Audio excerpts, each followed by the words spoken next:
Hey friends, my name's Sergey and welcome to another video on the Socialist Brotherhood. Today I'm going to be giving you all an example on kind of how things work in a capitalist society versus a socialist society. And I'm going to be using something called the hamburger effect that I came up with a few days ago. I can't remember, it was a few days ago or a week ago or something like that.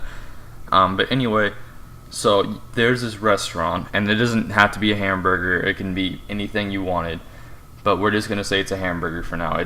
There's this restaurant that sells this hamburger, and this hamburger is actually what in society could be healthcare, insurance, schooling, anything of the sorts. Things that are essential to the way of our life and the way that we live. So in a capitalist society, this hamburger is $5. You and your two friends want to go buy this hamburger. Now, since this burger is $5, you have $5. You can afford this burger. Friend 1, unfortunately, only has $3. He cannot afford this burger. If he wants to, he can go look for a different hamburger, maybe one of a lesser quality, or he'll have to go without it. And this burger is what he needs to eat. This is his essentials. This is what he needs to live. Then friend 2 has $7 and can easily afford this burger. That is a capitalist society, and that's the way I feel it works. For the middle class and the upper class, the 1%, I feel like it meets the needs of it, but it also does not give stability to those people. And then the lower class, they cannot afford the essentialities of life. The things that they need, they cannot afford, they cannot acquire because of their financial status. Now, another thing real quick before I move on to the socialist side of this, of the hamburger example, people will tell me, oh, they should have money, they just need to get a job. That is not necessarily everyone's fault. If everyone had the choice, I'm sure they would all be billionaires.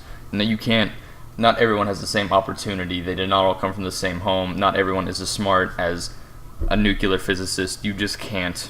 Not everyone is the same intellectually. You can't say they all have equal opportunity, and equal opportunity does not exist. There's no way to ever do it, possibly.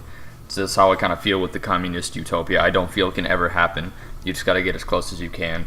So next part I want to talk about is the socialist society. This burger is now $3. This burger is now cheaper due to less competition. Now don't get me wrong, there is still other burger joints out there at other prices, except this burger, which before was $5, is now $3 and is cheaper now that profit is not one of the driving forces of a nation. You still have your $5. The middle class, which is you, has the $5 still. You can still easily afford this burger. You can afford the other burger. The lower class now has $4. He still is not, he is not at a high he's not a high maintenance of life, but he can afford the essentials. He can now live. He can now have the things that he needs to provide for his family and provide for himself.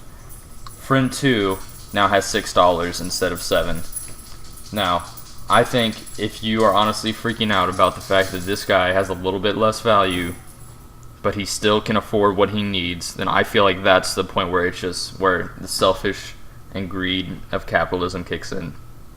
If you really feel you need to have all these cruises and you need all of these extra things in life, whenever there's people who can't find a house and there's people who can't find food or struggle to keep their family alive, then that is greed and selfishness. So now he has $6. He can still easily afford this burger, and he can still easily pay for himself and his family. He has a high maintenance of life as well. A big misconception of socialism is that everyone is equal. Everyone has the same amount of money. That is not true. There is still class in socialism. The overall goal of a Marxist utopia is that there's not even currency. So, at that point, everyone would be equal, yes, but there wouldn't be a need because everyone would be at a high level of life, and no one would fight. But that is not possible. Socialism is just to meet the basic needs of every human, no matter what the cost is. Guys, I hope you've enjoyed this video. If you want more socialist videos and more communist videos and you want to learn more, please subscribe. If you want to help spread the word of socialism, please don't hesitate in telling other people about this channel. Don't hesitate on making videos on your own and posting them wherever you want.